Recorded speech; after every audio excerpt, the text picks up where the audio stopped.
ఈ షాప్ వచ్చి కాళహస్తికి వెళ్ళే దారిలో ఏర్పేట దగ్గర హైవే మీద ఉన్నింది. ఇంకా నేను ఇది తినాలని వీడియో తీసుకోవాలని ఆపి ఇక్కడ టెంకాయ మోమో తీసుకున్నాను. 2 తీసుకున్నాను. ఒక్కోటి 80 రూపీస్ ఛార్జ్ చేశారు. ఇవి వచ్చి ఖర్జూరం, ఇవి దానిమ్మ.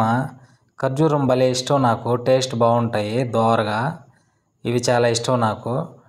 మళ్ళీ వచ్చి డ్రాగన్ ఫ్రూటు, ఇవైతే కలర్ఫుల్గా ఉంటుంది కానీ టేస్ట్ ఏమీ స్వీట్గా ఏమి ఉండదు. ఇది ఒక డిఫరెంట్ టేస్ట్. ఈ మధ్య బాగా పాపులర్ అయిన పండ్లలో ఈ రకం కూడా ఒకటి బాగుంటుంది. తర్వాత వచ్చి దీని పేరే నాకు కన్ఫ్యూజు, దీని పేరు కన్ఫ్యూజు కాబట్టి పేరు మీరే చూసుకొని కామెంట్లో పెట్టేసేయండి. ఓకే ఫ్రెండ్స్, ఇలాంటి వీడియోస్తో మేము ముందుకు వస్తుంటాను మళ్ళీ. నా ఛానల్ సబ్స్క్రైబ్ చేసి లైక్ చేసి ఎంకరేజ్ చేయండి. ఖచ్చితంగా ఆ ఛానల్ని ముందుకు తీసుకెళ్తాను.